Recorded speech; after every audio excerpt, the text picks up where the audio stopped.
Bienvenue dans Voix de comptable, le podcast qui t'aide à trouver ta voie.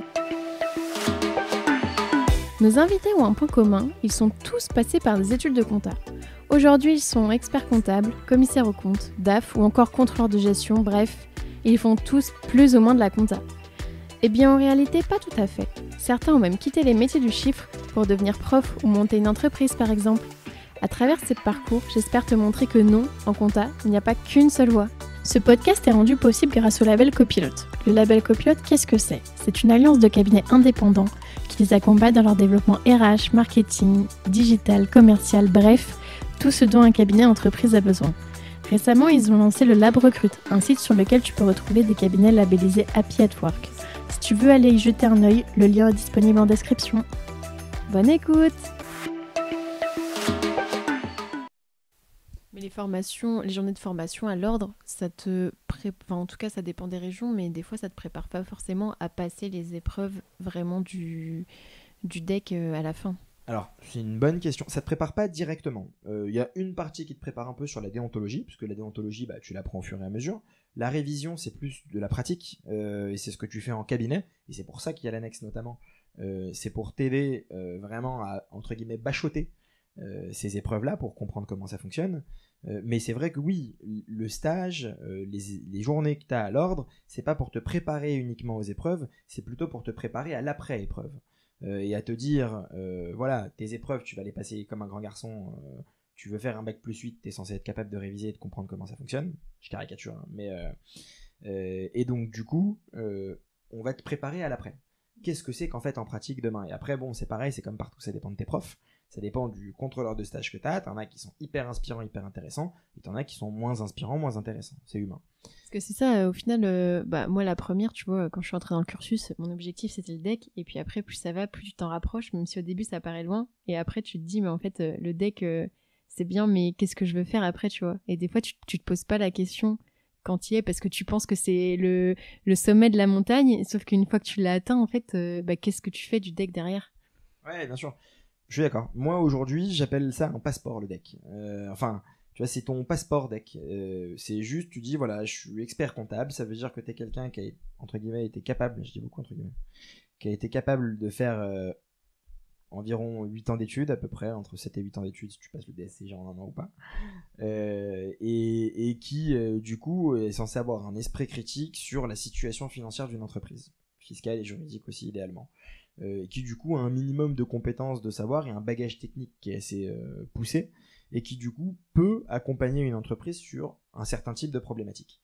Mais après, c'est vrai que le champ des possibles est assez large et de plus en plus large. T'as des experts comptables, tous ceux que t'interroges, mais t'en as qui font du recrutement, t'en as qui font du coaching, t'en as qui ont complètement arrêté, qui font complètement autre chose. Du recrutement, tu penses à qui, par exemple ? À personne en particulier, mais j'ai des cabinets qui font office de cabinet de recrutement pour leurs clients sur la partie, par exemple, fonction financière. Oui. Tu vois, j'en ai plusieurs. T'as des bigs qui peuvent faire ça avec des départements RH. T'as des cabinets qui font 200, 300 collabs qui ont développé ce type de prestations. C'est assez large, quoi. Et t'as même des petits cabinets. Je sais que John, que t'as interrogé, je crois qu'il a fait ça pendant un moment. Enfin, en vrai, tu fais ce que tu veux.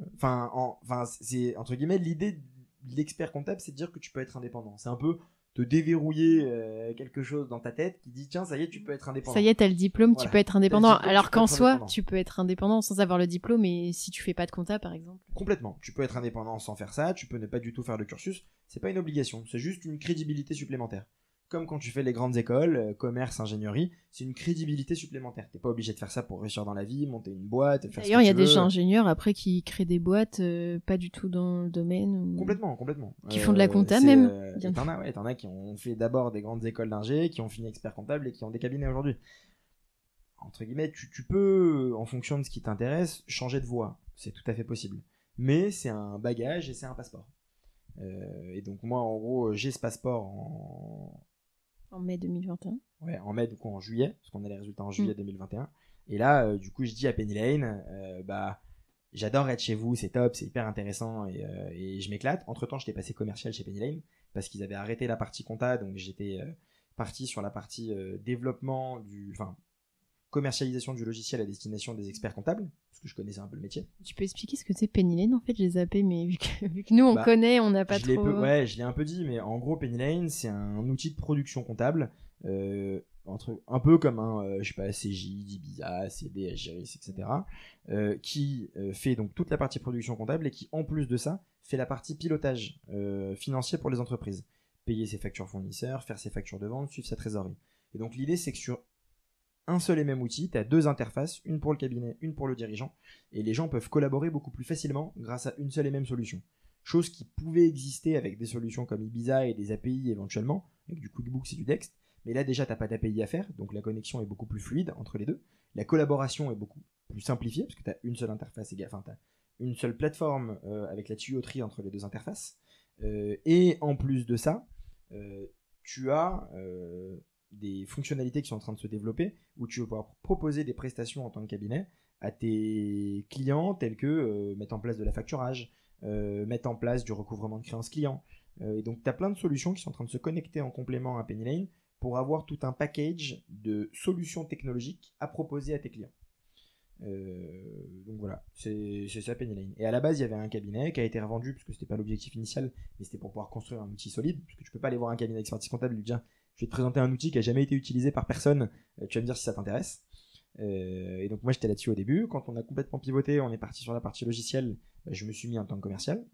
Et c'est aussi parce que la stratégie, c'était de passer par les cabinets, entre guillemets, que eux soient prescripteurs de la solution vis-à-vis de leurs clients. Oui, en fait, la réalité de l'économie française, c'est que les cabinets d'expertise comptable, alors je veux pas dire de bêtises en termes de chiffres, mais ils ont, en termes de clients, au moins 70%, je dirais, des entreprises en France. Juste, il y a les micros qui n'ont pas de... Il y a les micros, il y a les très grosses qui n'ont plus forcément d'experts comptables et qui ont des commissaires aux comptes. On peut, si on a une très grosse boîte, on peut ne pas avoir d'expert comptable? Ouais, bien sûr, il y a plein de boîtes qui n'ont pas d'expert comptable et qui ont un service comptable en interne avec des directeurs financiers qui créent les comptes, qui font les comptes, qui les éditent, et un commissaire aux comptes qui vient en révision. Ok, mais... T'es pas obligé d'avoir un cabinet d'expertise comptable en révision. Il y a quand même... donc il n'y a pas forcément quelqu'un qui signe les comptes. Enfin, je veux dire, le DAF est pas forcément expert comptable et il peut sortir les comptes quand même. Ouais. Ok. Du moment que c'est fait en interne. Donc t'as pas d'obligation à proprement parler de faire de la compta. Enfin, d'avoir un expert comptable. Mais pour autant, la majorité des entreprises en France ont un expert comptable. Et donc c'est vrai que si tu veux proposer une solution telle que Penny Lane pour faciliter le quotidien des dirigeants d'entreprise et des cabinets, qui de mieux que les cabinets d'expertise comptable pour proposer la solution à leurs clients et donc être prescripteurs et eux-mêmes l'utiliser pour leur cabinet. Donc c'est vrai que c'est quelque chose qui a été mis en place, qui a été développé, auquel j'ai participé sur la partie commerciale. Et en juillet, quand j'ai mon diplôme, cette petite idée qui trottait dans ma tête avant que je rejoigne Penny Lane et qui existait déjà avant depuis quelques années, de monter mon cabinet existait. Et là, en plus de ça, en fait, un des clients que j'avais rencontré 2-3 ans auparavant, avec qui je m'entendais très bien, avec qui on continuait à échanger, avec qui j'avais fait un peu de prestation de conseil pendant un moment, sur justement une sorte de DAF externalisé, m'invite à déjeuner. On déjeunait quasiment, je sais pas, tous les 2 mois ensemble, et me dit, en fait, il me draguait un peu, si j'ai caricature, mais il me disait, voilà, quand tu as ton diplôme, si tu te poses des questions et que tu as envie de monter un truc, moi ça m'intéresse. Et lui avait une boîte de fusion-acquisition. Et du coup, on a échangé, on a discuté, on s'est posé, on s'est dit que moi je lui ai présenté ma vision. Moi je voulais pas forcément faire d'expertise comptable à proprement parler, mais plus du conseil, de l'éval, du financement, un peu ce que je t'ai dit sur Horace Advisory aujourd'hui, quoi. Et du coup, il me dit, ça tombe bien, moi j'aimerais bien proposer ça en complément des prestations de fusion-acquisition. Parce que nous on fait de la fusion-acquisition, mais on fait pas trop le reste. Et c'est vraiment complémentaire parce que c'est des besoins qui sont en lien avec les prestations qu'on fait et qui peuvent intéresser les clients qu'on a. Et en parallèle, tu pourras développer toi aussi de ton côté. Et donc du coup, je me dis, allons-y, quoi. Et comme je te l'ai dit avant, moi je fonctionne vraiment, un peu à l'instinct, je pense. Et ce truc-là me disait, je me dis, vas-y, ça a l'air excitant, ça correspond un peu à ce que je voulais faire, donc allons-y, quoi. Et donc je dis à Penny Lane, voilà, j'adore, c'est top, super ambiance, super mode de fonctionnement, super boîte, mais j'ai envie de monter mon câble et de faire mon truc. Et donc là, on discute. On tombe d'accord sur le fait que début janvier, je démarre à fond avec mon cabinet. Je monte mon cabinet et je bosse encore un peu avec eux, 1 jour par semaine. Au début, je crois que c'était 2 jours, après on est passé à 1 jour. Ouais, ça. Et donc j'ai continué à bosser avec eux. Je bosse encore un tout petit peu avec eux là jusqu'à fin juin, quelque chose comme ça. Et surtout, en parallèle, je développe mon cabinet depuis début janvier, où je suis concentré. Là, tu vois, j'ai 2 évals qui sont tombés. J'ai un mandat d'acquisition parce que je bosse un peu aussi avec. Donc, il y a Auris Finance qui est la boîte de fusion-acquisition et Auris Advisory qui est le cabinet de conseil, transaction services, financement, éval, etc. Et donc, je bosse un peu avec Auris Finance sur la partie fusion-acquisition. J'ai un mandat d'acquisition, j'ai un mandat de cession qui va être validé. Là, j'ai eu le client hier qui m'a dit c'est bon, il faut juste qu'on voit 2-3 modifications contractuelles, mais on va avancer sur le mandat de cession. J'ai un financement qui va démarrer soit fin juin, soit début septembre. Et après, j'ai plusieurs commissariats sur tout ce qui est opération exceptionnelle en capital. Patati patata. Donc, moi, là, vraiment, la vision, c'est développer ça à fond. Idéalement, j'aimerais bien, si ça continue à fonctionner et que tout marche comme sur des roulettes, je touche du bois, commencer à recruter des alternants, des collabs, des stagiaires à partir de septembre-octobre. C'est quand même un cabinet d'expertise comptable, entre guillemets, ou c'est un cabinet de conseil? C'est un cabinet en fait, d'expertise comptable et de commissariat au compte, parce que je suis inscrit à l'ordre et à la compagnie. Parce que sur toute la partie commissariat, forcément, il faut être inscrit à la compagnie. J'ai un dossier où je fais de la révision pour une petite PME qui fait 15-20 millions de chiffre d'affaires, qui est le seul dossier que j'ai. Donc, pareil, il faut que je sois inscrit à l'ordre. Mais ma vision, c'est d'avoir un cabinet qui est inscrit pour pouvoir faire toute la partie commissariat, audit d'acquisition et un peu rassurer sur la crédibilité, également dans le cadre des missions d'évaluation, mais de réaliser quasiment que des missions exceptionnelles. Et est-ce que tu as eu à chercher des clients du coup, ou c'était l'autre cabinet qui t'apporte les clients Je fais les deux. J'ai l'autre cabinet qui m'en apporte quand ils ont des opportunités et je passe mon temps à chercher des clients. Et comment tu cherches des clients dans ce domaine-là, parce que ça concerne quand même des assez grosses boîtes? Et tu as différentes possibilités. Déjà, t'en parles partout autour de toi. Dans le podcast. Dans le podcast notamment. À tous les gens, tu leur dis, voilà, je fais ça, c'est ma spécialité, je fonctionne là-dessus. Dès que vous avez des sujets en lien avec ces missions-là, n'hésitez pas à me contacter. Donc ça prend un peu de temps, mais ça arrive. Tu fais du démarchage commercial, tu fais de la prospection, t'envoies des courriers, t'envoies des mails, tu expliques comment fonctionne ton cabinet et tu proposes un rendez-vous si ça peut intéresser les personnes. Tu fais des petits déjeuners dans des événements à droite à gauche. J'ai pas encore fait, mais je pense que je vais faire tout ce qui est réseau d'affaires et ce genre de choses pour essayer de rencontrer un peu d'autres types d'entrepreneurs avec qui on peut créer des choses. Et ça se fait un peu comme ça, beaucoup aussi avec les réseaux d'avocats.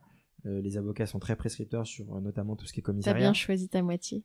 Ouais, même si maintenant elle fait plus du tout ça, mais elle est partie en droit de la famille, mais bon, c'est pas grave, je l'ai choisi quand même. Et donc c'est un travail de tous les jours quoi pour l'instant. Et après quoique ça restera à être un travail de tous les jours parce qu'il faut toujours trouver de nouveaux clients vu que c'est de l'exceptionnel, c'est un peu ça la contrepartie. Mais ça m'éclate quoi.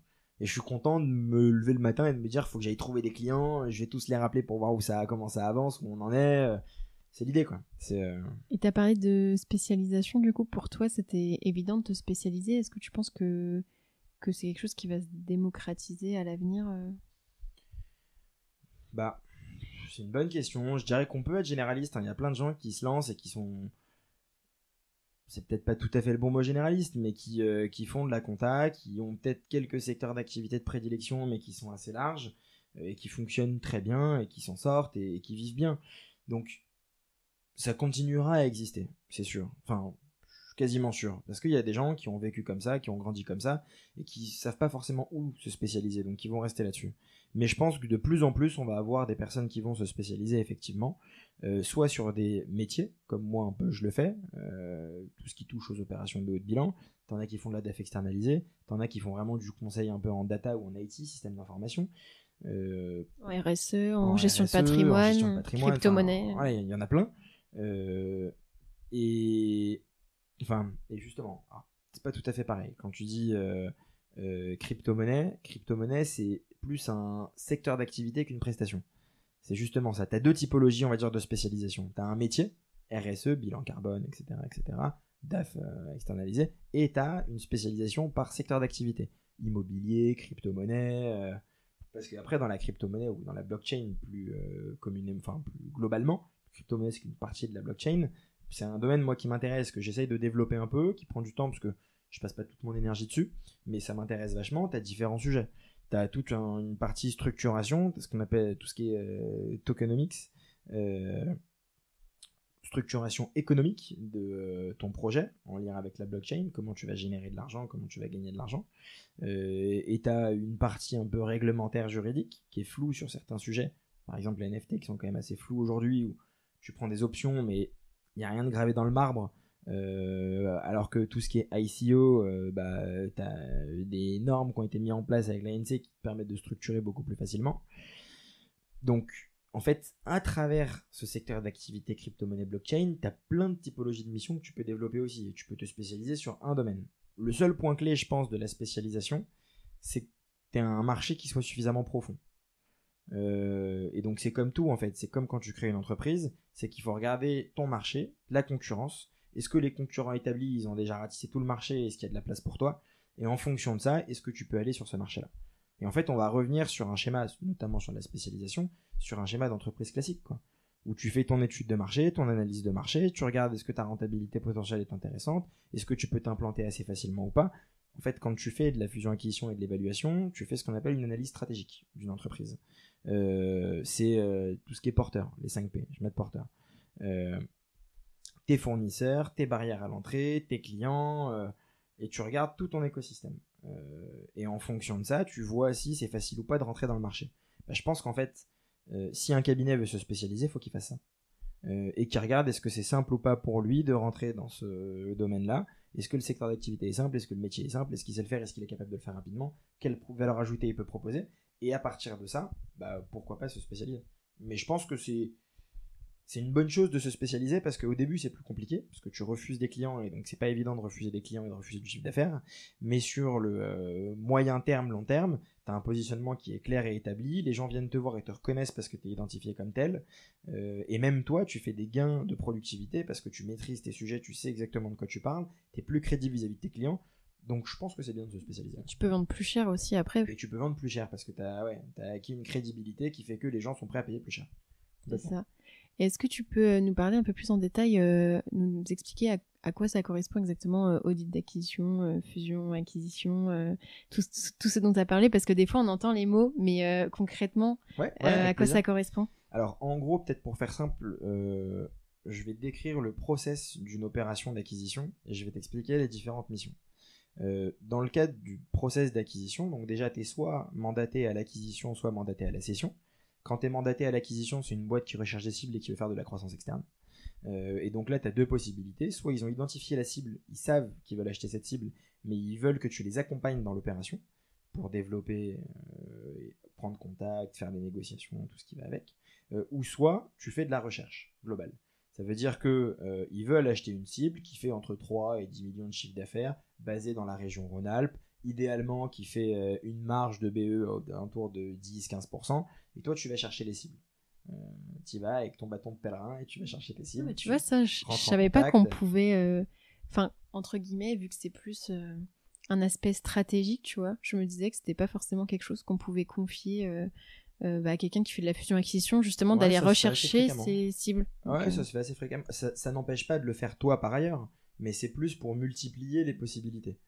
Ça veut dire que toi, quand tu es une entreprise, t'as peut-être pas quelqu'un qui est à temps plein là-dessus, et donc tu as peut-être des gens qui passent une partie de leur temps, tu as ton réseau qui va te donner des opportunités, et à côté de ça, tu peux aussi avoir des cabinets que tu vas mandater, et s'ils te ramènent des dossiers en plus, tant mieux, c'est pour diversifier les champs des possibles. Donc ça, c'est les deux possibilités, et la troisième possibilité, c'est de se faire mandater à la cession. C'est quelqu'un qui veut vendre sa société, qui te mandate pour trouver des acquéreurs. Donc ça, c'est les deux possibilités au niveau des mandats. Là, on est sur de la partie fusion-acquisition. Ensuite, tu as une rencontre de l'offre et de la demande, où tu as discussion, t'entames les négociations, tu communiques en général un mémorandum d'information, où tu donnes un peu les informations clés de l'entreprise pour attirer les acheteurs potentiels, leur expliquer quel est l'intérêt.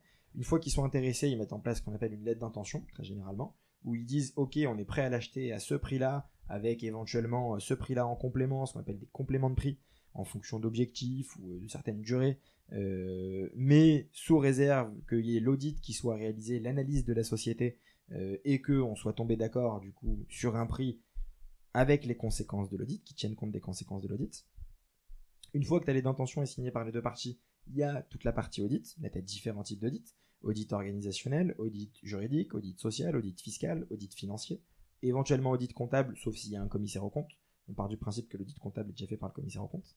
Dans ce cas-là, c'est là où tu as la partie audit d'acquisition.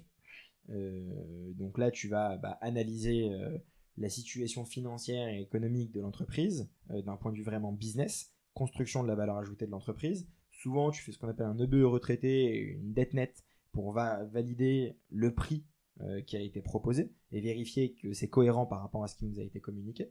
Tu regardes les principaux postes clients, tu regardes s'il n'y a pas une grosse dépendance par rapport aux clients, tu regardes la saisonnalité du chiffre d'affaires, éventuellement l'état de la trésorerie, l'évolution de la trésorerie, tu fais ce qu'on appelle des bridges pour voir comment tu construis ton EBE par rapport à ton chiffre d'affaires, les principaux postes de dépenses, etc. etc. Plein d'analyses financières.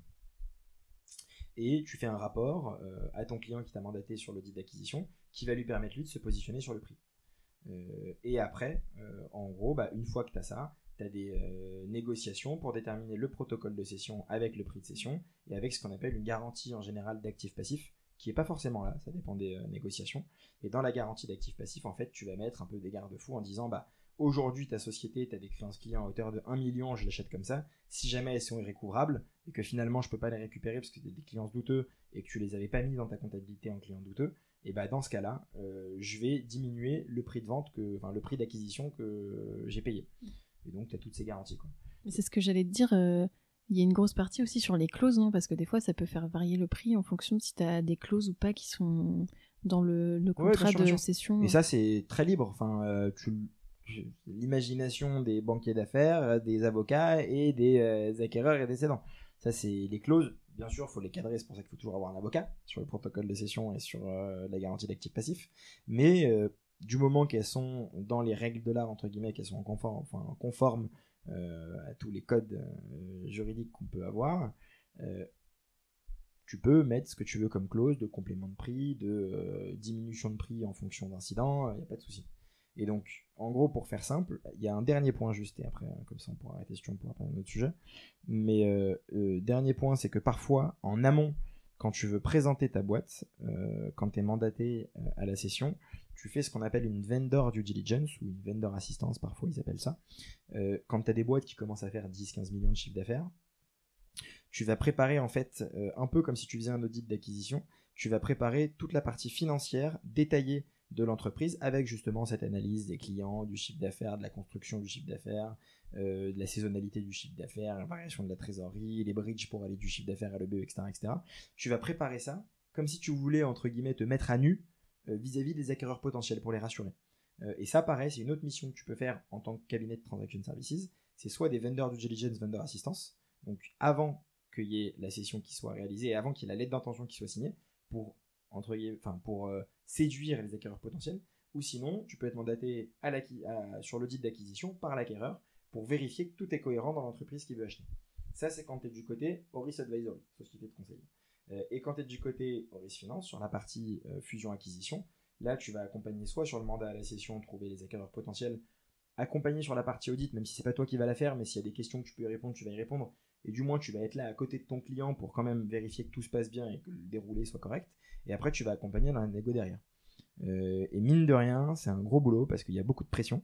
T'es là dans les derniers instants pour que toutes les négos se passent de la meilleure des manières, tu peux avoir des rebondissements au dernier moment, et ce qui est très compliqué dans ce métier-là, encore plus compliqué que sur la partie audit d'acquisition et vendor due diligence, c'est que tu as une grosse rémunération au succès. Ce qui veut dire que jusqu'au dernier moment, tu peux ne pas gagner ton chiffre d'affaires si du jour au lendemain, là tu vois, à l'heure où je te parle, on a eu tout ce qui était guerre en Ukraine, malheureusement, y a des deals qui ont été retardés, forcément à cause de la guerre en Ukraine, parce que Horis Finance a une partie spécialisée en agro, l'agroalimentaire a été fortement impacté par l'Ukraine, forcément, ça veut pas dire que ça arrête les deals, mais ça crée des tensions, parce que les acquéreurs se disent est-ce que je vais acquérir finalement maintenant ou pas, au vu de ce qui se passe en ce moment, les cédants se disent est-ce que finalement je veux céder, parce qu'avec les garanties potentiellement qu'il y a normalement dans les garanties actifs passifs, ça va baisser mon prix. Donc ça crée des complexités, et donc ça veut dire que c'est un métier qui est beaucoup plus complexe en termes de sécurité de chiffre d'affaires, et où il faut aller tous les jours au combat pour aller récupérer les clients, Et donc du coup de la même manière, moi ça me dérange pas de faire ça tous les jours pour aller récupérer les missions d'éval, du financement, de la due diligence, acquisition, audit d'acquisition, audit de cession, etc. Et du coup, dans l'audit d'acquisition, tu fais pas du tout d'évaluation, c'est vraiment une mission à part? Ouais, complètement. L'évaluation, en général, soit tu l'as fait au préalable, tu fais une éval avant de mettre en vente, et tu l'as fait par une personne indépendante, donc moi je peux la faire éventuellement avant qu'il y ait un mandat de cession qui soit signé, ou sinon ce qui se fait assez fréquemment, c'est que c'est les conseils banques d'affaires qui font un peu une éval ou qui estiment le prix de la société qu'ils vont vendre. Et donc là, on n'est pas sur des vrais évals, entre guillemets, où on a rapport d'expert comptable, etc., etc. C'est plus une analyse en cohérence avec le client, et s'il est en phase avec le montant, on va présenter ça aux acquéreurs potentiels.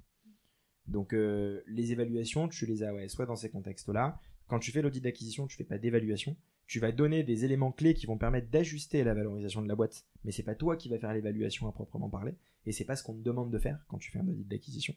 On te demande de te prononcer sur la cohérence des comptes et sur les impacts potentiels sur la valeur de la boîte.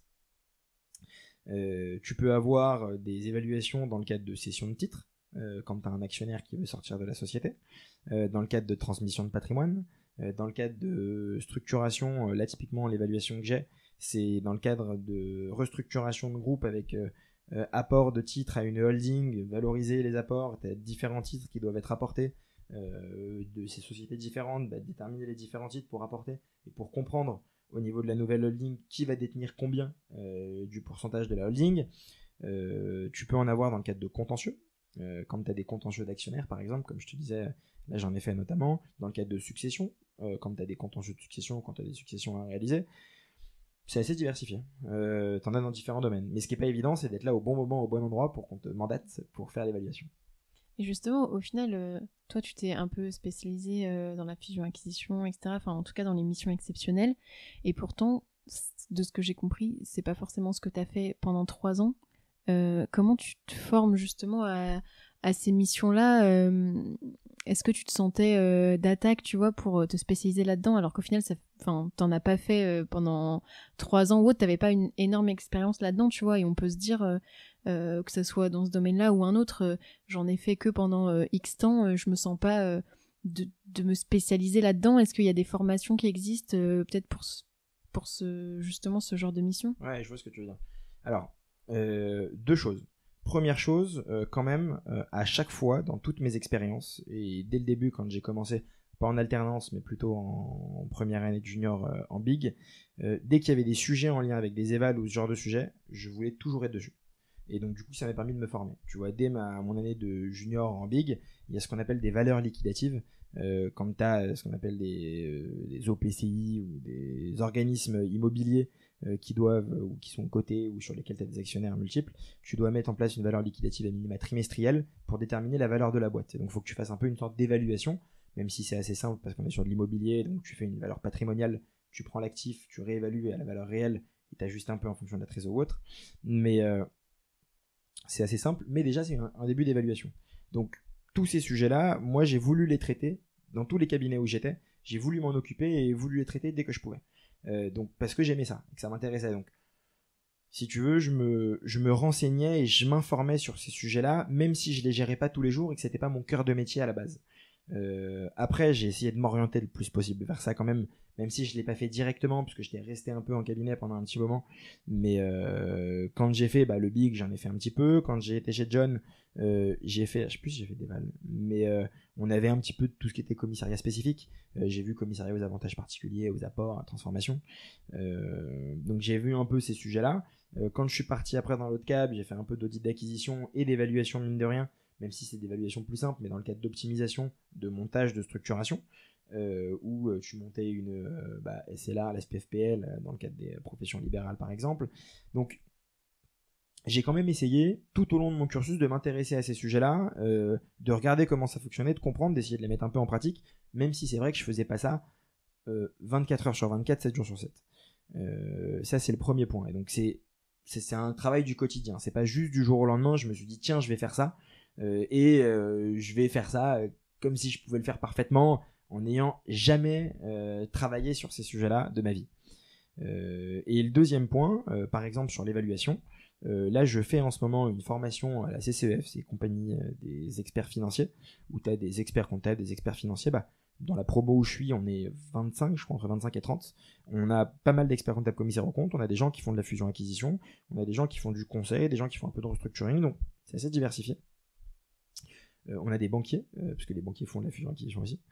Et donc, on a un ensemble de personnes qui sont intéressées et qui se forment à l'évaluation d'entreprise. Et en gros, on fait, là j'ai fait démarrer en janvier cette formation-là, j'ai dû faire au moins une dizaine de jours, quasiment je pense, entre 10 et 15 jours, où on a parlé évaluation pendant 10-15 jours. Et les différentes possibilités. Le diagnostic stratégique au préalable, qui est fondamental pour impacter ton évaluation et déterminer comment est-ce que tu vas impacter l'évaluation, soit au niveau des multiples, soit au niveau des taux d'actualisation en fonction de la méthode que tu choisis. Tu vas avoir après les différentes méthodes d'évaluation, les ajustements que tu vas passer éventuellement en fonction des méthodes d'évaluation, les points clés à prendre en compte, comment est-ce que tu te positionnes toi en tant qu'évaluateur. T'as jamais une seule et même méthode, t'as une méthode préférentielle que tu vas conserver et que tu vas crédibiliser avec d'autres méthodes pour vérifier que ta méthode est cohérente. Quelle méthode tu retiens en fonction de la société et du contexte d'évaluation. T'approfondis vraiment tous ces sujets-là, c'est assez fastidieux mine de rien, parce que c'est quand même assez intense et t'as des journées où tu fais du 9-17 et en plus t'as un cas pratique là qu'il faut que je fasse pour début juillet. T'as pas fait tes devoirs? J'ai pas encore fait mes devoirs, t'as un examen en octobre pour passer en deuxième année, parce que t'as 2 années de formation, donc c'est une vraie formation assez poussée. Et c'est à quel rythme du coup C'est en gros de janvier à juin, on a au moins 2 jours par mois. Et donc c'est ça te fait à peu près 10-12 jours en gros sur le premier semestre. Le deuxième semestre est plus calme, mais après rebelote en janvier 2023, tu repars pour la deuxième année, parce qu'en octobre tu as les examens, le temps qui corrige et qui valide, tu repars pour la deuxième année quoi, en janvier. Tu refais le même format à peu près. Et donc typiquement sur l'évaluation, déjà ça me permet d'approfondir encore plus tout ce que j'ai déjà vu, même si je suis content parce que je me rends compte que en faisant la formation j'ai déjà vu pas mal de choses, et en plus chez Horis Finance ils font un peu une partie éval quand ils font leur transac, donc je vois la partie éval sur les transacs et je peux mettre en concurrence ou du moins mettre en perspective ce qu'ils font et ce que je vois dans la formation, et ça permet d'approfondir, d'aller plus loin, encore une fois de te constituer un réseau, parce que les gens avec qui je fais la promotion, si tout se passe bien, ils feront aussi sûrement des évaluations, ils auront des sujets de ce type, et donc peut-être qu'ils auront des besoins sur des missions, soit qu'ils pourront pas faire, ou sur du commissariat aux apports dans le cadre d'une éval, enfin, on sait pas ce qui est possible, quoi. Et la CCEF, c'est un organisme reconnu dans tout ce qui est évaluation, et donc le certificat d'évaluation de la CCEF, qui est quelque chose qui est reconnu en tant qu'évaluateur. Donc ça rajoute de la crédibilité. Donc je pense que oui, c'est important de se former, comme je le disais, par exemple, si je reprends l'exemple de John qui a fait le bootcamp du wagon pour le développement informatique, il a jamais fait ça de sa vie à la base. Mais c'est quelque chose qui l'intéressait, il s'est dit tiens je vais aller dedans, et il a fait ça. C'est du temps, c'est de l'investissement, c'est conséquent parce que tu travailles à côté et que tu te formes en plus. Donc c'est un peu, si tu faisais un double cursus travail, et encore plus quand tu es à ton compte et que tu as la pression de la boîte. Mais c'est quelque chose qui est intéressant et qui te permet pour moi d'évoluer en permanence, quoi. Et si tu compares la formation que tu fais en évaluation d'entreprise avec peut-être ce que tu avais pu voir en master CCA, c'est complètement différent parce que en fait, moi tu vois, j'ai fait un DSCG, pour le coup on voit un peu d'évaluation d'entreprise, mais pour moi c'est pas avec les notions qu'on voit en cours qu'on est capable d'évaluer une entreprise. Il y a plein de choses qu'on n'aborde pas, notamment les décotes, la notion de groupe, de petits groupes, plein de subtilités. En fait on te dit en gros il y a 3 méthodes, on t'explique pas forcément pourquoi tu choisirais telle méthode et pas une autre, tu vois ce que je veux dire? Oui, bien sûr. Alors ça, oui, effectivement. Mais surtout, moi, ce que je retiens, alors, les décotes, ça dépend. Il y a 2 religions, 2 chapelles. Il y en a qui disent, oui, effectivement, il faut mettre des décotes, et d'autres qui disent, les décotes, ça n'existe pas. Une entreprise, c'est une entreprise. Peu importe que tu sois minoritaire ou majoritaire. Ça, il y a 2 religions. Et donc, c'est des débats interminables que tu peux avoir, notamment dans le cadre de contentieux. Mais surtout, ça t'apporte un aspect pratique. Parce qu'en fait, les gens que tu as en face de toi, c'est des gens qui font de l'éval au quotidien et qui te disent, bon bah voilà, en pratique, dans cette boîte-là, comment est-ce que j'ai fait? Quel était le point clé à avoir en tête? Et bah tiens, il y a potentiellement un sujet sur les stocks. Parce que cette boîte-là, il y a énormément de stocks. Si les stocks ils sont dépréciés parce qu'ils n'ont pas de valeur, potentiellement ça va diminuer la valeur de la boîte. Donc c'est là où tu as vraiment un gap entre ce que tu fais à l'école et ce que tu fais sur ce type de formation. C'est vraiment l'aspect pratico-pratique. Et c'est typiquement le cas des bootcamps comme le wagon ou d'autres sur tout ce qui est gestion de la data, je sais plus comment il s'appelle, tout ce qui est product management et autres. Product management, c'est quand tu construis un produit au niveau structuration, gestion de la donnée intérieure, comment tu vas faire fonctionner la donnée entre différentes interfaces. T'as des bootcamps, et la force des bootcamps, c'est qu'ils sont très aspects pratiques. Ça veut dire que pendant 9 semaines, t'as les mains dans le cambouis, t'apprends à travailler, et à la fin, t'as un test, ils appellent ça le Demo Day, où tu présentes un cas pratique que t'as mis en application pour pouvoir justement montrer que t'as été capable de faire et que t'as été capable de produire. Et c'est un peu l'objectif de cette formation de la CCEF, c'est que t'as le cas pratique justement, qui te permet de mettre en pratique, sur lequel t'es évalué, et en plus de ça, t'as un examen à la fin, qui apparemment est assez fastidieux. J'ai un copain qui l'a fait l'année dernière qui m'a dit tu vas te mordre les doigts, où du coup il faut que tu bosses et il faut que tu maîtrises ton sujet.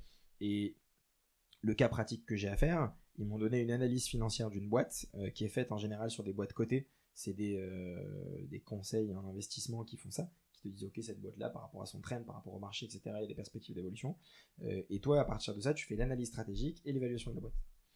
Donc c'est très pratique, quoi. Et c'est bien parce que du coup ça te forme et ça te permet demain, quand tu as une éval, là quand j'ai l'éval que je vais faire, je vais faire un peu une analyse stratégique, je vais regarder quels sont les points clés et je vais mettre en application ce que j'ai appris, quoi. Ok, top. Du coup je pense qu'on a un peu fini sur la partie plus job. Si on parle un peu plus d'équilibre vie pro, vie perso, toi, est-ce que tu peux nous en parler? Tu dis que tu taffes beaucoup. Est-ce que c'est peut-être aussi par choix? Comment tu le gères ça? Ouais, je pense que là-dessus j'ai pas mal de chance, dans le sens où je pense que j'ai un bon équilibre. Ça veut dire que j'essaye de gérer mon temps où, tu vois, par exemple, avec ma chérie, on s'est obligé un soir par semaine à être ensemble quoi qu'il arrive. Et c'est notre soir dédié dans la semaine. J'espère que c'est pas ce soir parce que là il est 22h. C'est le lundi soir. C'est Ouf, c'est stratégique. Mais exactement, c'est le lundi, on se dit on démarre la semaine tranquillement, sauf cas exceptionnel si on a soit un rendez-vous, un dîner, un événement à gérer. Donc tu vois, le lundi soir c'est dédié à ma chérie. Le mercredi soir je fais du théâtre, donc obligation théâtre. Avec Cyril. Avec Cyril, tout à fait. Coucou Cyril. Et le reste du temps c'est libre. Soit si j'ai rien de prévu, je travaille un peu plus tard le soir parce que c'est ma boîte et que j'aime bien bosser et que j'ai envie de réussir, enfin j'ai envie de faire en sorte que les choses avancent et que ça fonctionne, quoi. Donc ça me dérange pas de bosser tard le soir. Je rentre à la maison, je peux bosser un peu, mais je fais au moins une pause. Ou en général quand je rentre à la maison et si ma chérie est là, on va manger ensemble, on va se poser un peu et je recommencerai à bosser. C'est-à-dire que je fais une pause, on rentre, on va dire vers 19-20 heures minimum. On mange pendant 1 heure, 2 heures, on se pose, on discute un peu. Et après, je rebosse vers 22h, 22h30 pendant 1 heure, 1h30 s'il faut, en fonction des obligations que j'ai, quoi. Donc ça, j'ai pas trop de soucis là-dessus. Boire des verres avec des copains, aller voir des gens que j'ai pas vus depuis longtemps, faire des déjeuners, ça je le fais aussi assez fréquemment. Et le week-end, j'aime bien faire un mix entre avoir du temps pour moi. Souvent, je vais voir ma famille qui est pas très loin, on se fait des déjeuners de famille, on va se faire des balades, des expos, un peu tout. Là, ce week-end, on enregistre ça, on est le 9 juin, je crois, un truc comme ça. 7, parce que demain c'est ah oui, c'est Cantatech. En plus, aujourd'hui c'était Capstarter. Donc on est le 7 juin. Le 11 Quand on juin, aime ce qu'on fait, on sait plus quel jour on est. C'est ça, on sait plus où on est. Le 11 juin, là, on va faire toute une journée, on va fêter l'anniversaire de ma chérie, où on a toute la journée prévue, on va se balader dans Paris, on va faire un brunch le soir, on va fêter avec tous nos copains, on sera, je sais pas, une cinquantaine, soixantaine. Le dimanche, je fais un déjeuner avec ma mère, ma chérie. Je m'octroie du temps, en fait. Alors peut-être, voilà comment je fonctionne. Je suis pas forcément hyper structuré. Je m'octroie du temps pour voir mes amis et ma famille quand j'en ai envie. Et donc c'est ma priorité. Ça veut dire que je me fixe des créneaux où je me dis tiens, je peux les voir. Et quand j'ai du temps libre, je gère mon temps comme je le souhaite. Soit si j'ai des prios, j'ai beaucoup de boulot, je me focus sur le boulot. Si j'ai un peu moins de boulot, je vais bouquiner. Je vais regarder des séries, même si c'est un peu le mal du siècle. Mais le Netflix and chill, mine de rien, il fait un peu effet et il prend un peu de temps. Je vais sortir. J'essaye, même si en ce moment je suis pas très bon là-dessus, mais de faire un peu de sport. Et donc, au final, j'arrive à gérer mon équilibre vie pro, vie perso. Parce que je m'oblige pas à passer mon temps au boulot au détriment du reste de ma vie. C'est plutôt l'inverse, c'est-à-dire que je me fixe des obligations de perso parce que c'est aussi ma soupape de repos, pas de sécurité, mais c'est vraiment décompression. Ma soupape de décompression, mon bol d'air frais, qui fait que ça me permet de pouvoir bosser tout le reste du temps autant que je veux et comme je veux. Et donc c'est plutôt comme ça que je le fais, c'est un fonctionnement à l'envers. C'est ma vie perso, il y a des moments où ça me dérange pas de pas voir mes potes pendant 2-3 semaines.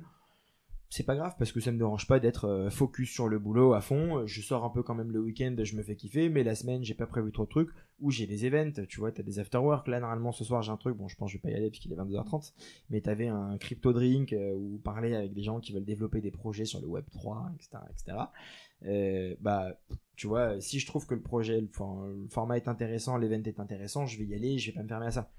Et je vais adapter mon boulot en fonction de ça. Si je bosse un peu plus tard le soir, je bosserai un peu plus tard le soir. Ça me dérange pas. C'est juste que j'ai pas la mentalité, je pense, de me dire faut que je fasse du 9h à 17h au boulot. C'est plus je bosse quand j'en ai envie, quand j'en ai besoin, et après j'adapte mon boulot en fonction de ma vie. Ok, top.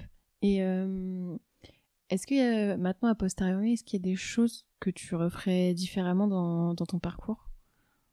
Et bah, c'est une bonne question. C'est difficile comme question. Ouais, c'est très difficile. C'est-à-dire que si on réfléchit comme ça se trouve, je serais pas expert comptable. Tu vois.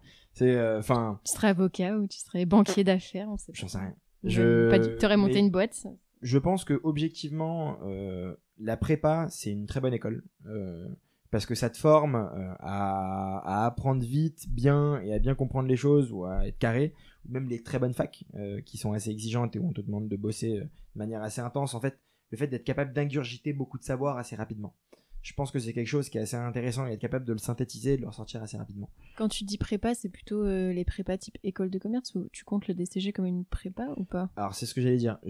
Quand je dis prépa, c'est 1G école de commerce, mais je pense que le DSCG, c'est une bonne formation aussi, dans le sens où tu ingurgites aussi énormément de savoir.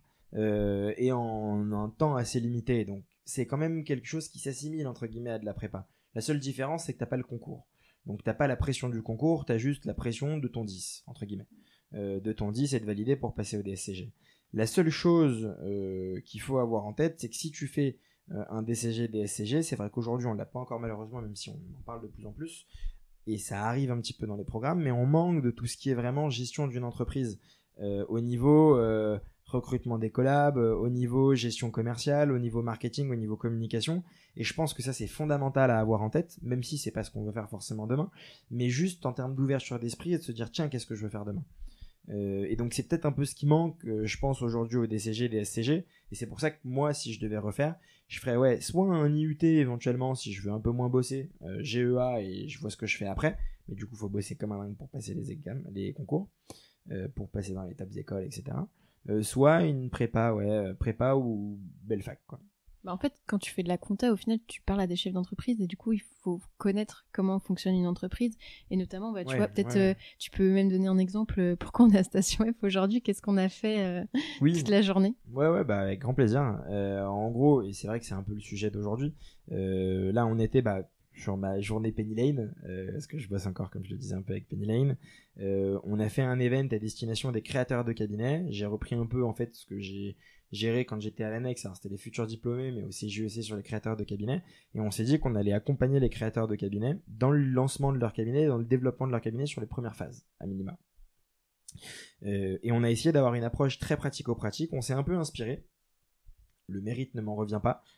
Tout le mérite revient à Justine et à Léa qui ont eu cette superbe idée, qui était de se dire, tiens, il y a un format pour les startups qui s'appelle les startup week-end, où en gros sur un week-end tu viens, tu as une thématique de startup week-end, je sais pas, ça va être dans le vin, dans les RH, dans n'importe quel domaine, et il faut qu'en 48 heures tu aies créé une startup.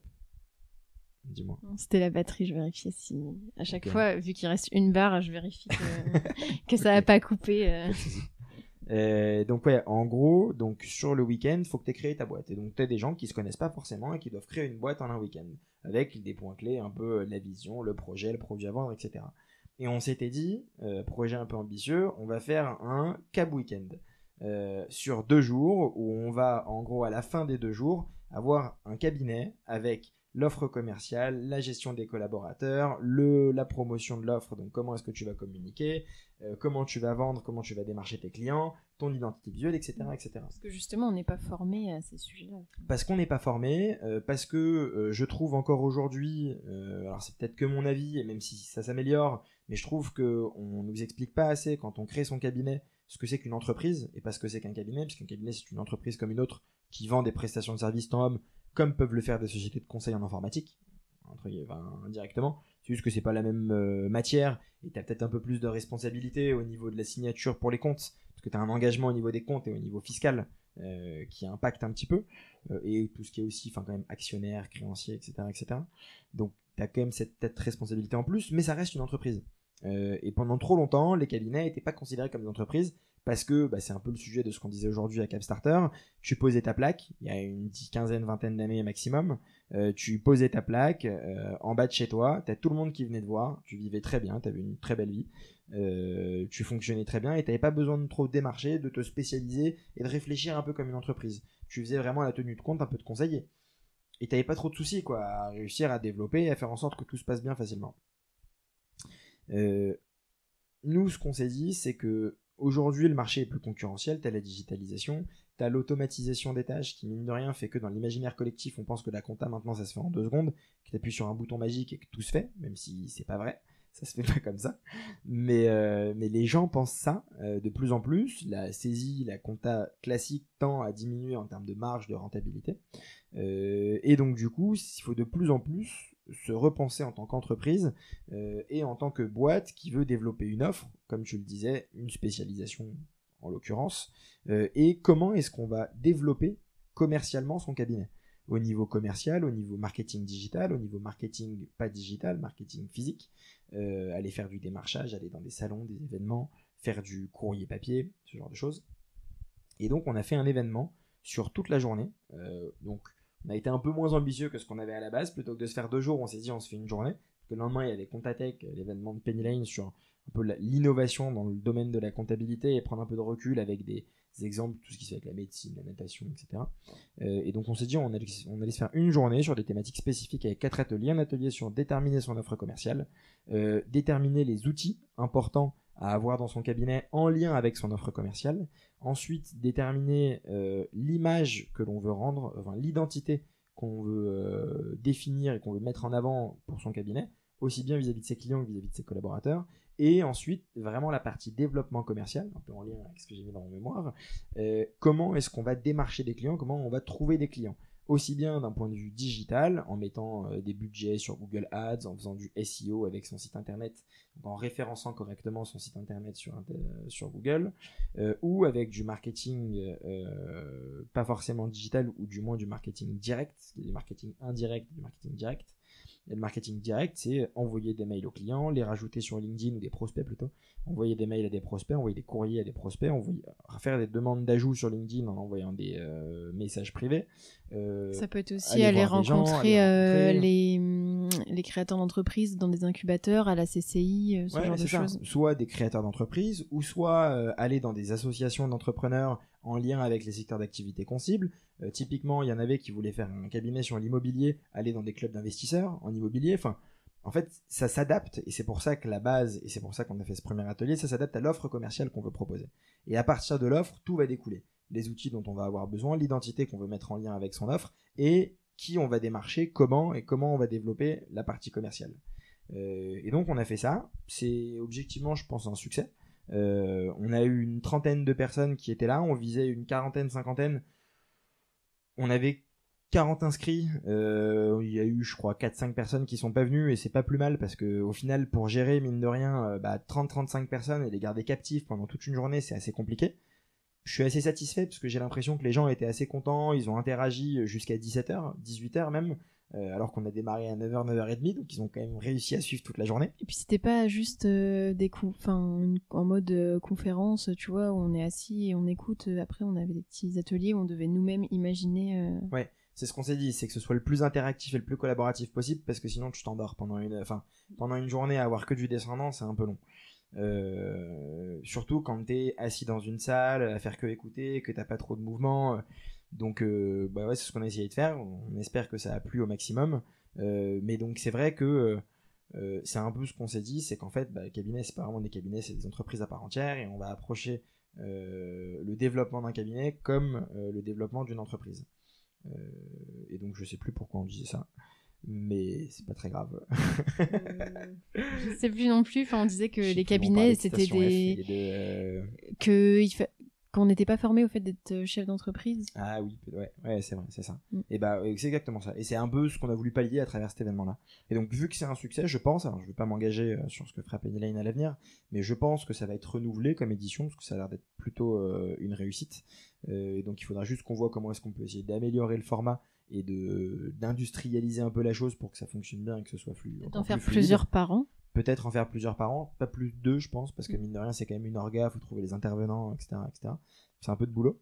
Mais voilà, l'idée c'est de sensibiliser un peu, et je pense que j'aimerais bien continuer à faire ça aussi à travers le CJEC, et à travers les différentes associations ou institutions dans lesquelles on peut aider, pour sensibiliser les experts comptables au fait que un cabinet d'expertise comptable, ça fonctionne bien, il y a une belle rentabilité et on peut trouver des clients assez facilement. La chose la plus complexe aujourd'hui, c'est de trouver des collaborateurs plus que de trouver des clients. Tout le monde le dit, hein, c'est unanime dans la profession. Mais c'est en lien, c'est ce qu'on disait aujourd'hui. C'est en lien, bien évidemment, mais que c'est important justement d'avoir un beau cabinet bien structuré et aussi de structurer comme une entreprise, parce que c'est ce qui va attirer les collaborateurs. Parce que si tu vas dans une boîte qui est structurée comme une entreprise, que tu vois que c'est organisé et que tu te dis tiens, ils savent où ils vont, ça donne beaucoup plus envie qu'un cabinet qui a juste des bilans et qui présente pas trop une vision d'entreprise et qui dit juste tiens, on a des bilans, on va les vendre, on va les faire à la fin de l'année, on va faire la période fiscale et rebelote tous les ans et on fait que ça. Ça donne moins envie. Et c'est vrai que je pense que, alors bon, je suis pas dedans parce que maintenant j'ai quasiment 30 ans, donc je suis pas dans la nouvelle génération qui démarre, qui est soit en bac ou qui passe les premières années d'école, fac, DSCG, BTS ou autre.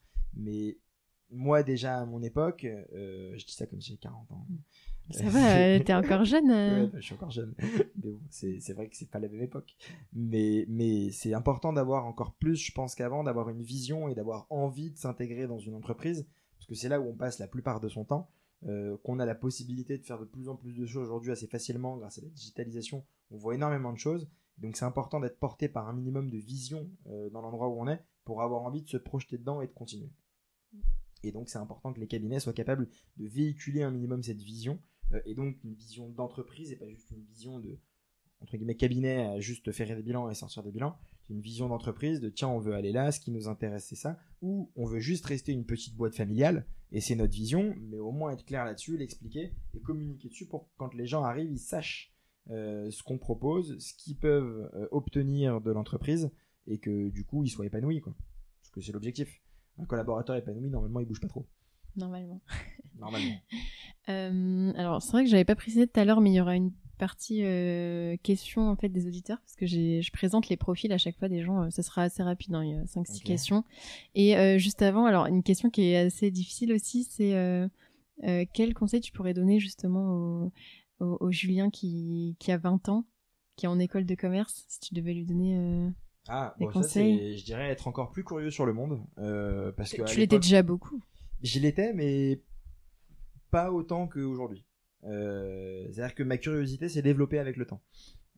Plus j'ai avancé, plus j'ai commencé à développer ma curiosité, à m'intéresser à plein de choses. Et là, effectivement, aujourd'hui, je pense que oui, je suis assez curieux et je regarde plein de sujets qui m'intéressent. Mais c'est vrai qu'à l'époque, j'étais un peu moins curieux. Je me laissais plus porter par la vie. Enfin, porter par la vie, c'est un grand mot, mais tu vois, au début, quand j'ai fait le bac, je savais pas où j'allais. J'ai été à la base un peu par défaut en école de commerce. Master CCA, je l'ai fait parce que je me suis dit que j'avais des facilités. Donc, c'était aussi en lien avec mon mode de fonctionnement à moi et qui j'étais.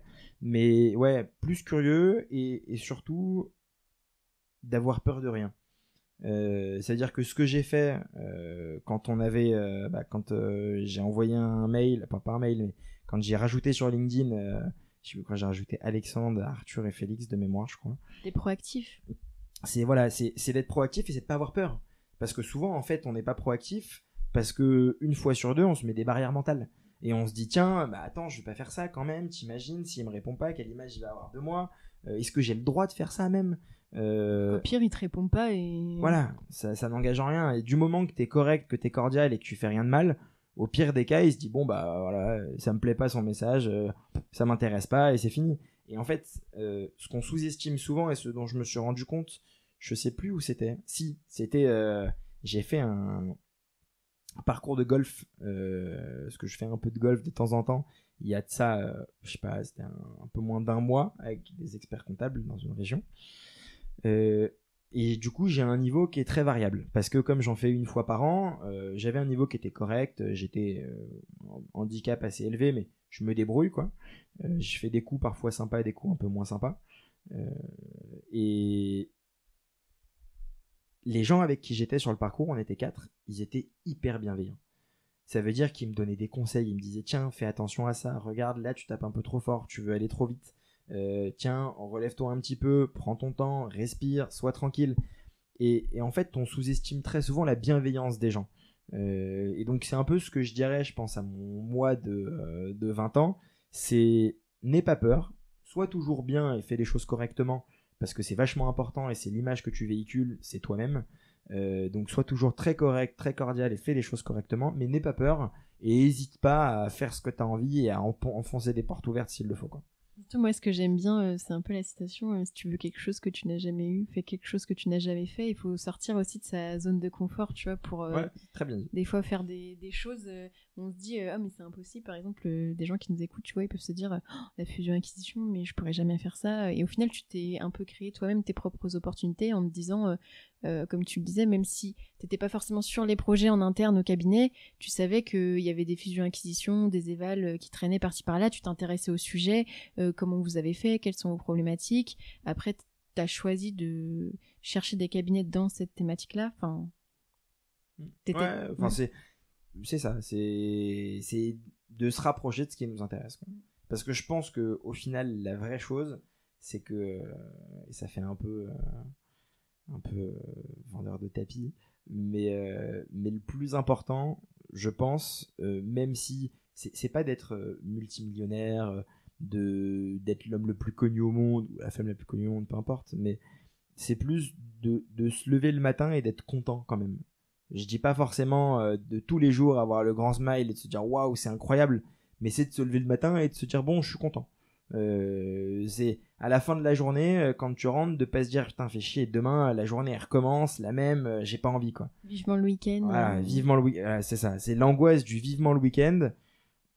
Bah, quand je l'ai eu, ou à chaque fois que je commençais à me la poser, je me suis barré de là où j'étais. Parce que je fonctionne vachement à l'instinct, et c'est vrai que ça, moi, au début, ça a été assez compliqué parce que nos parents, ou du moins moi, ma génération de parents en tout cas, c'est des personnes qui sont restées 10, 15, 20 ans. Mon père, il est médecin, ma mère, elle est infirmière. Ils ont bossé toute leur vie à l'hôpital. Pour eux, tu vas dans un endroit, tu bouges pas, quoi. Et moi, j'étais dans un Big Four, donc les boîtes les plus connues à l'international. J'ai fait 1 an en CDI là-bas et je lui dis que je me barre au bout d'1 an. Il a pété un câble. Et je lui dis que je vais dans un cabinet où il y a 2 personnes. Et les mecs qui se lancent, ils ont 30 balais. Il m'a dit, mais t'es complètement fou. Enfin, tu te rends compte de ce que tu fais? J'ai mon oncle qui m'a appelé, le fameux qui faisait du commerce, qui me dit, tu te rends compte de ce que tu fais?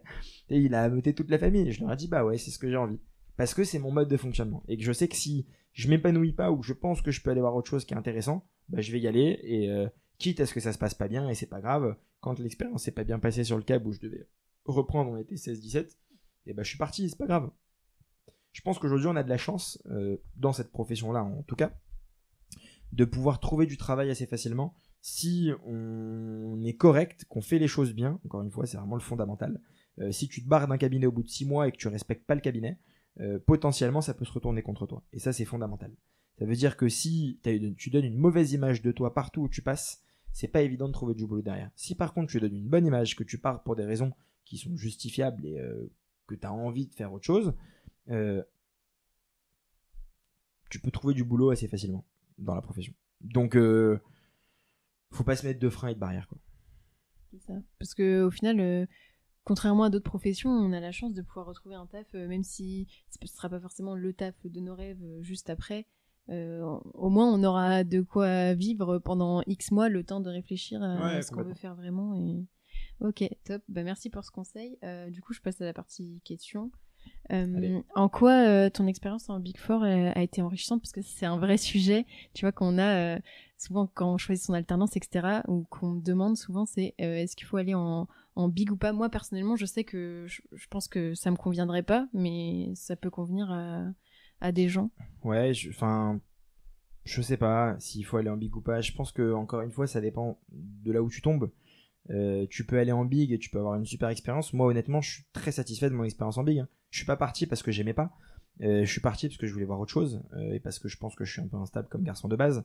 Mais je suis tombé dans une équipe qui était super. J'ai appris énormément de choses. C'est grâce à eux que j'ai commencé à m'intéresser à tout ce qui est gestion de la data, au traitement de la data, à l'automatisation. Enfin, c'est eux qui m'ont donné mes fondamentaux, qui ont fait que j'en suis là aujourd'hui, entre guillemets. Si je caricature. Mais donc, je sais pas. Je dirais que si tu veux une sécurité et être sûr de trouver quelque chose derrière, c'est bien d'aller en big. Mais si tu as une expérience qui te paraît plus intéressante par ailleurs, il faut pas se forcer à aller en big juste pour aller en big. C'est plutôt ça ce que je dirais. Et si, par exemple, je sais pas moi, tu veux faire du conseil en système d'information et que tu as une proposition dans un big pour faire de l'expertise comptable et une proposition dans un cabinet de taille moyenne où tu fais du conseil en transformation, et ben choisis le cabinet de taille moyenne en conseil en transformation. C'est un peu ce que je dirais. Donc, c'est pas ne pas aller en big absolument, c'est pas du tout ça, mais c'est plus ne pas privilégier le big juste pour l'image. C'est un peu dommage, même si c'est rassurant. Je pense qu'aujourd'hui, il y a plein de gens qui ont très bien réussi dans la profession, qui sont pas forcément passés par les bigs, qui ont une très bonne formation, parce qu'on a des très bonnes formations dans la cabinet de taille moyenne aussi. Dans les plus petits aussi, mais c'est plus complexe parce que ça dépend vraiment des gens et d'un écosystème plus réduit. Même si c'est des cabinets qui sont intéressants aussi et qu'avant de devenir gros ou moyen il faut être petit, donc bon, il y en a aussi, hein. Et moi-même quand je vais recruter au début je serai tout petit, donc n'hésitez pas à aller quand même dans les tout petits cabinets. Mais c'est plus en fonction de, déjà je pense le premier point clé c'est le feeling avec les gens pendant les entretiens. Ça c'est fondamental. Si t'as pas un bon feeling, c'est pas bon signe. Moi je me rends compte que avec le recul, le cabinet où j'ai été pour faire tout ce qui était expertise judiciaire et arbitrage, quand j'ai fait l'entretien, c'était intéressant, mais c'était pas hyper, pas fun, mais c'était pas hyper détendu comme j'avais l'habitude que ce soit dans mes expériences précédentes. Et ça c'était plus les missions qui t'intéressaient, mais au niveau humain, ça fitait pas. Niveau caractère, c'était ça pas. Allait, l'entretien s'est pas mal passé. Ça m'a pas rebuté, j'ai pas voulu partir. Mais j'avais pas un fit incroyable. C'était plus, je me disais, je veux absolument ces missions-là, c'est ce qui m'intéresse. Si le mec me prend, j'y vais, quoi. Je me suis même fait bananer sur sur ma rémunération. J'ai baissé ma rémunération de quasiment 10K pour passer d'un, parce que l'autre, j'étais censé devenir responsable de cab, associé d'ici 2-3 ans. J'avais une rémunération sympa. J'ai baissé ma rem de quasiment 10K et quand je suis arrivé dans le cabinet, j'ai appris que les autres qui étaient arrivés avant moi, ils avaient entre 5 et 7K minimum de plus que moi quand ils sont arrivés. Je me suis fait bananer comme un enfant de 3 ans, quoi. Mais parce que je le voulais, ce truc-là, je voulais juste l'émission. Mais avec le recul, bon, c'était très intéressant et j'ai appris et j'ai eu un peu ce que je voulais, comprendre et apprendre. Mais je pense que j'aurais pu avoir une expérience aussi intéressante dans un environnement peut-être plus sain dans un autre endroit. Et je pense que la priorité, c'est le fit humain et les missions qu'on veut réaliser. Et aussi, faut avoir en tête, je pense que des fois, ça peut être d'abord le fit humain, et après, une fois que tu es dans le cap, tu vois, le fait que ça fit, justement, peut-être que tu vas pouvoir demander à faire d'autres missions qui, de base, n'étaient pas les tiennes, et que du coup, tu vas pouvoir, tu vois, te réorienter un peu. Oui, ok, mais je pense qu'il faut pas non plus vendre de rêve. La réalité, c'est que quand tu es embauché pour un poste, en général, tu dois faire ce poste au moins 1 an, au minimum. Parce que moi, et ça, je le comprends complètement, moi, en tant que chef d'entreprise, si j'embauche quelqu'un au début pour un poste, c'est humain, on va parler crûment, mais je veux que, entre guillemets, il rentabilise l'investissement que j'ai mis sur lui. C'est un coût quand même d'embaucher quelqu'un. Donc, je veux que cette personne-là, elle rentabilise un minimum. Et donc, je ne vais pas passer mon temps à la former si j'ai aucune rentabilité derrière. Donc, c'est normal de passer un petit moment dans le poste que tu fais. Et après, oui, effectivement, si tu as un bon fit, mais je pense qu'il n'y a pas que le fit, il y a aussi le fait de démontrer une appétence et une envie. Tu vois, si je te prends l'exemple de chez Penny Lane, c'est moi qui étais tout le temps content d'aller dans le bureau des sales, de parler avec eux, de discuter de sujets. Edouard, qui est le head of sales, je lui ai dit à une époque où justement j'étais un peu en transition, je disais que la partie compta ça intéressait mais c'était pas trop ce que je voulais faire, j'en avais un peu marre. Je lui ai dit tiens, moi je serais hyper curieux de faire des démos avec toi parce qu'il commençait à faire des démos avec des cabinets. Il m'a dit vas-y avec plaisir, et j'ai fait ça. J'étais pas du tout sales, c'était pas prévu, c'est moi qui ai pris sur mon temps pour le faire, quoi. Et j'ai dit vas-y, je m'en occupe, c'est très bien. Et au final ça s'est bien passé, on a bien fité. Ils avaient un poste qui s'ouvrait, ils ont fait 2-3 candidats, enfin ils ont fait des tests pour recruter des gens, ça s'est pas bien passé, ou du moins le fit passait pas. Ils se sont dit bon, Julien, il est en interne, il connaît le produit, commercialement, il est pas mauvais, il se débrouille et on peut l'aider à s'améliorer. Proposons-lui quoi. Et parce que j'avais montré en interne que j'avais fait mon boulot à la base sur mes missions, je les avais bien faites, et donc du coup, d'un commun accord, on s'est dit allons-y quoi. Et puis ça dépend de la taille de la boîte aussi, parce que c'est dans un petit Bien cabinet. évidemment, ça dépend de la taille de la boîte. Donc oui, c'est possible, mais c'est pas du tout une garantie de pouvoir changer à l'intérieur. Ça c'est la première chose, et de deux, effectivement, ça dépend des opportunités, du fonctionnement de la boîte. Est-ce que c'est une boîte flexible ou pas? Est-ce que c'est très cloisonné entre les services? Et est-ce que tu as un fit avec les personnes avec qui ça se passe quoi. Ok, très clair. Alors, une personne qui demande d'où t'es venue l'idée de te spécialiser dans la fusion-acquisition. Est-ce que c'était... Au début, c'était peut-être juste une curiosité qui, au final, s'est transformée en... Non, en toute transparence, c'est parce que quand tu es en école de commerce et que tu parles de finance, c'est un peu le truc qui fait rêver. Et tu dis, ouais, je vais faire de la fusac. Wow. C'est vrai que quand du M&A, quand c'est t'es dingue. en DCG, DSCG, par exemple, on ne parle jamais de ça, tu vois. Alors que c'est vrai que les écoles de co, tu fais de la finance, c'est direct, tu vas faire du M&A dans un big et tu vas pas avoir de vie, tu vas te coucher à 2h du mat tous les jours. C'est un peu le Graal. C'est de dire, tu vas faire du M&A, c'est la voie sacrée de la finance. Donc, un peu inconsciemment, je me suis dit, waouh, c'est trop stylé. Mais je sais pas si j'avais trop envie de faire ce mode de fonctionnement où tu finis à 3h du mat tous les soirs, où j'exagère, mais au moins à 22-23 minimum tous les soirs, comme un dingo. Donc c'est pour ça que j'ai pas non plus essayé de forcer au début, parce que c'était pas le rythme qui m'intéressait. Et là, aujourd'hui, en fait, avec Horis Finance et Horis Advisory, moi, mon cab, mais eux, à la base, avant que je les rejoigne et qu'on crée Horis Advisory en plus d'Horis Finance, je savais qu'ils avaient un mode de fonctionnement et un rythme où, justement, c'était un cabinet de fusion-acquisition un peu différent. Ils bossent pas jusqu'à minuit tous les soirs, ils ont un rythme de travail classique, tu finis à 19-20 heures, sauf si vraiment tu as des coups de bourre un peu importants parce que tu as un closing d'un dossier et que sur des zones horaires comme les zones horaires de fusion-acquisition, tu veux que le closing il se passe bien, donc tu fais quand même un peu attention quand tu as des closings importants, mais il n'y a pas de pression, d'obligation de rester tard le soir pour rester tard le soir parce qu'il faut faire du volume, parce que tu payes un collab ou tu payes un stagiaire, que du coup tu le payes un peu bien, donc il faut qu'il finisse tard le soir. Et donc c'est vrai qu'à la base, mes premiers amours de la fusion-acquisition, c'était juste parce que c'était le truc qui faisait rêver.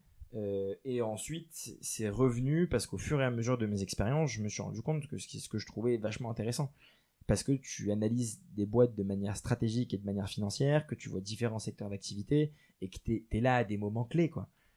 Quand tu vends une boîte ou quand tu achètes une boîte, c'est des moments importants. C'est des sommes en jeu. Chez Horis, on vend pas de boîtes qui font moins de, je dirais, en général, entre 2 et 5 millions d'euros de valeur. Donc, c'est des montants qui sont un minimum conséquent. Et du coup, tu as des enjeux assez importants et je trouve ça excitant d'être là dans ces moments-là, quoi. Et c'est la preuve aussi qu'on n'est pas obligé d'aller dans un big si on veut faire de la fusion-acquisition. Ah ouais, bien sûr. Pour le coup, le marché de la fusion-acquisition, il y a énormément de petites structures. Et les bigs, c'est pas les meilleurs sur le marché. Il y a même les bigs font pas beaucoup de fusion-acquisition. Ils font beaucoup de transaction services. Donc, ils font beaucoup d'audit d'acquisition et de vendor due diligence, vendor assistance. Ça, ils en font beaucoup. Mais fusion-acquisition, ils en font pas énormément. Hein. Il y a Deloitte qui a un pôle M&A et les autres, je suis même pas sûr. Et peut-être Price qui a un petit pôle. Je crois qu'ils ont un petit pôle M&A, Price. Et ouais, peut-être, allez, il doit avoir des petits pôles tous, chacun. Mais c'est pas ce qu'ils font le plus, la fusion-acquisition. C'est les petits pôles. Les grosses boîtes de fusion-acquisition, c'est soit les banques, les grosses banques, genre Cassib. Rothschild, alors, ouais, mais Rothschild, c'est pas vraiment une banque. Enfin, c'est vraiment une boutique M&A. C'est l'autre penchant. T'as soit les grandes, genre CIC, Cassib, t'as Sogé aussi, mais Sogé c'est Cassib. Donc t'as les grandes banques qui font toute la partie fusion-acquisition. Et après, t'as les grosses boutiques de fusion-acquisition, Lazare, Rothschild, JP Morgan, tu vois, toutes ces banques qui sont pas vraiment des banques à proprement parler. Ils ont une partie banque, mais c'est une banque très spécifique. C'est pas la banque du tout venant, quoi. C'est toi, tu veux ouvrir un compte demain chez Rothschild. Moi, je pense que c'est mort. Pas sûr que tu passes encore. Bientôt, j'espère, hein, mais pas sûr que tu passes pour le moment, quoi. Ok, ça marche. Et du coup, alors quelle est la part de chiffre d'affaires à peu près en pourcentage qui est dégagée par l'émission là de fusion-acquisition toi, du coup, pour l'instant, je sais plus, qu'est-ce que tu m'as dit? Tu fais pas du tout de compta? Ou si t'as un dossier en révision, donc c'est quoi? C'est 95% de ton chiffre d'affaires qui est en... Ouais, pour l'instant, aujourd'hui, là, sur les mois qui commencent à être sympas, avril, mai, juin, la seule mission que j'ai en compta en révision, que j'ai gardée, parce qu'au début, c'était quand même sympa, ça me permettait de pas démarrer from scratch, ça représente 20% encore. Ouais, 20, je pense, ouais, 20% à peu près. Sachant que, parce que, en fait, ce qu'il faut avoir en tête aussi, c'est que, alors, déjà, moi, toute la partie fusion-acquisition, c'est pas sur ma boîte que ce sera, bon, c'est des détails, mais moi, je fais pas de fusion-acquisition sur Horis Advisory, je travaille avec Horis Finance, et à la limite, je leur fais des refacts, mais c'est Horis Finance parce que il faut des accréditations, ils sont conseillers en investissement financier, etc., etc., donc ils respectent des obligations. Avant, ça s'appelait Lafitte, ils étaient agréés à Lafitte, je me rappelle plus, je crois que c'est CNCEF ou un truc comme ça, maintenant le nouveau nom de Lafitte qui a changé, qui est en fait une sorte de syndicat professionnel, tout ce qui est opération de rapprochement. Et donc ça, Horis Advisory, il n'est pas du tout, donc ça se fait pas là-dessus. Mais c'est des missions qui sont longues, c'est-à-dire qu'une mission de fusion-acquisition, au minimum, ça dure vraiment au minimum, en général, ça dure entre 6 et 9 mois. Donc, même si moi, j'ai commencé mon activité en janvier, temps de démarrer la prospection, commencer à rencontrer un peu des clients, des prospects, des deals commencent à avancer, tu mets 3 mois, facile, entre le démarchage, l'échange, la prospection. J'ai commencé à vraiment échanger avec des clients en avril, donc c'est là où ça a commencé à rentrer un petit peu. Mon chiffre d'affaires, si tout se passe bien, il va commencer à vraiment se développer, à être sympa, je dirais à partir fin 3e trimestre, début 4e trimestre, peut-être 4e trimestre 2021, quoi, 2022. Quand les sessions vont se faire et que tu vas pouvoir empocher les success fees, du coup. Ouais, quand une partie des sessions vont se faire, si tout se passe bien. Quand aussi, j'aurai du coup plus, soit pas forcément de sessions ou d'acquisition, mais j'aurai plus d'éval, parce que je serai un peu plus reconnu, que les gens commenceront à entendre parler plus souvent d'Horis Advisory, que les financements, là, celui qui est en cours, si tout se passe bien, il se finira plutôt en décembre. C'est un billet, on parle de plusieurs dizaines de milliers d'euros, quoi. Donc c'est un beau billet, mais tu le prends pas en 2 jours. Donc c'est que sur la partie commissariat spécifique, les avocats m'en enverront encore plus, j'espère, et que j'en trouverai aussi par ailleurs, mais les avocats sont des gros apporteurs d'affaires là-dessus.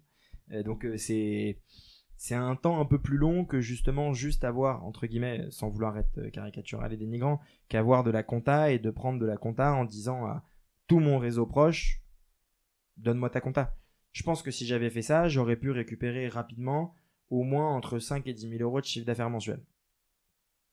Mais ça veut dire gérer un volume de dossiers assez conséquent, devoir traiter toute la compta, les TVA, la gestion, toutes les questions des clients, et non pas que c'est pas un métier honorable, c'est un métier très honorable, et il y a aussi un vrai intérêt. Moi j'ai beaucoup aimé faire ça avec l'approche conseil et le fait d'être un accompagnant du dirigeant, mais je pense qu'en fait il faut voir le métier différemment. Il faut pas juste se dire je récupère les documents et je fais la compta, il faut se dire je suis un conseil du dirigeant. Et c'est moi qui suis proactif pour l'appeler pour savoir si tout se passe bien. Pour que le dirigeant, il se dise un peu dans sa tête, j'ai un coach avec moi. Et pas ce qu'on disait tout à l'heure avec Manon qui voulait faire un truc de coach et que je trouve très bien. C'est renverser la balance et dire je suis pas quelqu'un que tu subis, je suis quelqu'un qui t'aide et qui t'accompagne. Et là, le métier, il est hyper intéressant. Et donc effectivement, t'as une partie un peu moins sympathique de gérer la compta et autres, mais t'as un réel intérêt, t'es un coach. Et les gens te voient comme un coach, pas comme une tare. Mais c'est normalement, si tout se passe bien, un peu plus simple de récupérer du chiffre d'affaires assez rapidement. Là, moi, sur ces métiers-là, c'est un peu plus complexe, ça prend un peu plus de temps.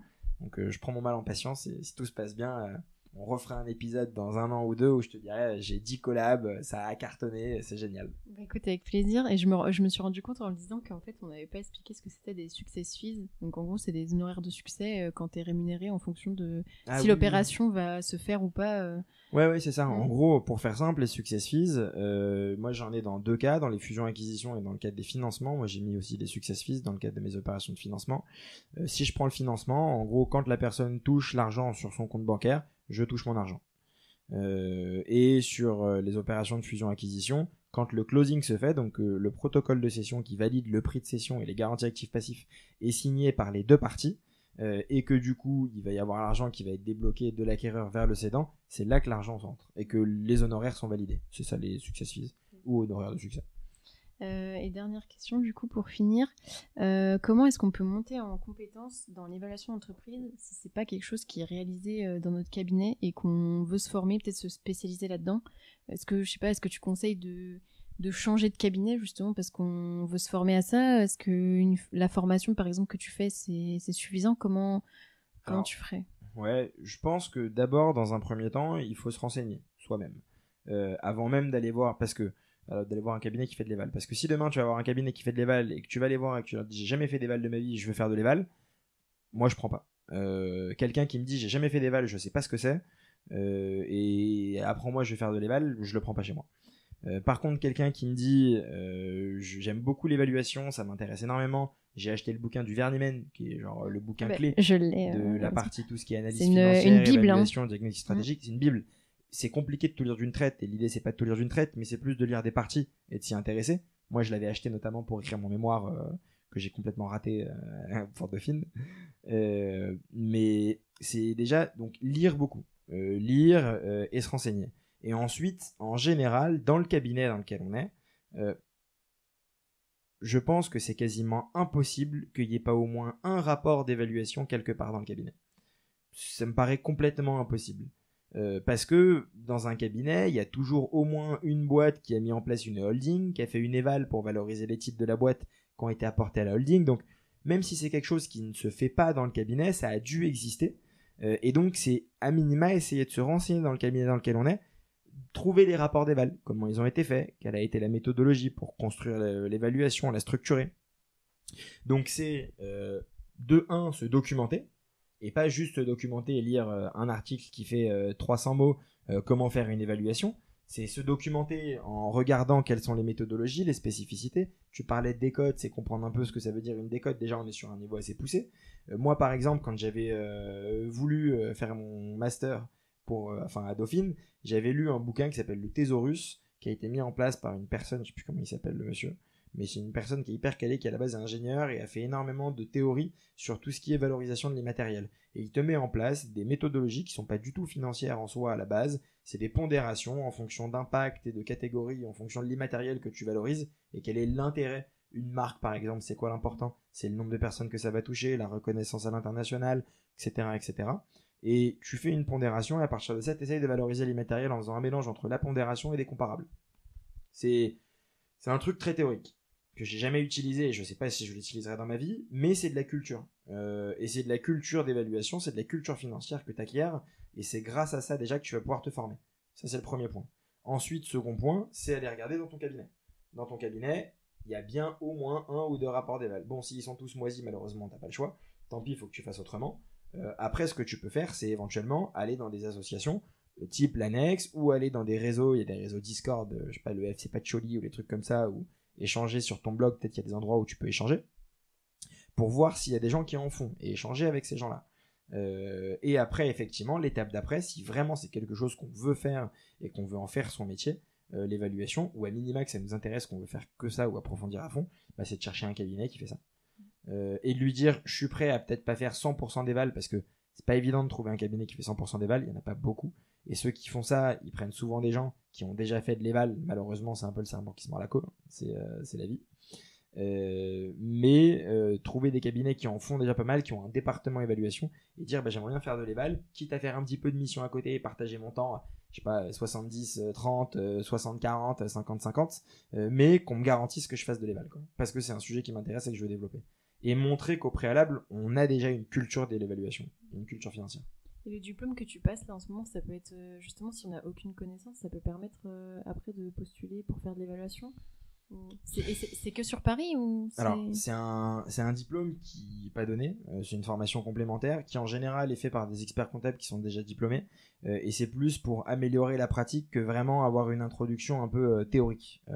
Donc si on est en DCG, je recommanderais pas de faire cette formation. C'est d'abord essayer d'aller faire ça ou de découvrir un peu dans les cabinets ce genre de choses avant de faire cette formation.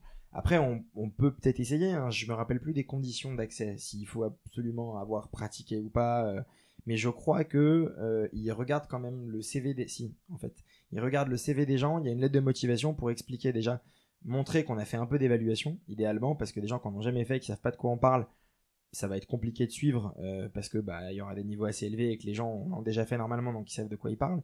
Et les professionnels parlent de choses aussi pratiques, donc il faut être capable de mettre en relation un minimum avec son expérience pro. Donc celle-là me paraît complexe. Après, il y a des formations, typiquement de mémoire, il y a des MOOC. Moi, je sais qu'à l'époque, j'avais regardé, alors je l'avais pas fait, mais les MOOC, alors bon, pour ceux qui savent pas, c'est tout ce qui est formation, cours en ligne sur des plateformes type Udemy, Coursera. Moi, c'est celle que j'utilisais à l'époque. J'imagine qu'il y en a d'autres aussi. Open Classroom qui fait ça aussi. Et il y a des MOOC sur l'évaluation. Et déjà, rien que ça, c'est bien pour se former en complément de la documentation qui reste la base, qui est la Bible universelle de la finance, c'est le Verneyman. Il y a d'autres sujets qui sont très intéressants. Mais déjà, vous avez le Verneyman, vous faites un MOOC et vous allez voir quelques éléments à droite à gauche. Quand vous allez voir quelqu'un et que vous lui dites je vais faire de l'évaluation, je sais que ça fonctionne à peu près comme ça, tiens, j'ai regardé ça, je comprends ça, je sais comment ça marche. Ces différentes méthodes, je n'ai pas trop pratiqué, mais je me suis un peu exercé. Moi, je me dis, c'est quelqu'un qui a envie, il y a plus de chances que je le prenne. Et en gros, comme on l'a dit, il faut mettre, on discute un peu de ça en amont au début du podcast, enfin avant le podcast, il faut mettre toutes les chances de son côté pour y arriver. C'est pas sûr qu'on y arrive à tous les coups, on va pas mentir, on va pas dire qu'on y arrive quoi qu'il arrive, mais au moins il faut mettre toutes les chances de son côté pour avoir le maximum de chances d'arriver. C'est ça, top. Écoute, on va finir sur ces belles paroles, Julien. Merci beaucoup pour ton temps. Il se fait tard. Tu m'adores bien gentiment. Et puis merci beaucoup. Puis nous on se revoit demain du coup. Yes. Merci. Bonne soirée. À demain. Félicitations, tu as été au bout de cet épisode. Tu peux m'envoyer un message sur LinkedIn ou Instagram pour me dire ce que tu en as pensé. Des suggestions de profils sont aussi les bienvenues. Si tu veux m'aider à faire connaître le podcast, tu peux le noter 5 étoiles sur Apple Podcast ou le partager à 2 amis, c'est gratuit. La semaine prochaine, on retrouve Maïté qui a obtenu son DEC, mais n'est pas expert comptable. Elle a décidé de créer Metacab avec son conjoint, une entreprise spécialisée dans le marketing pour les experts comptables. Pour découvrir le prochain épisode, je te donne rendez-vous dimanche prochain à 10h.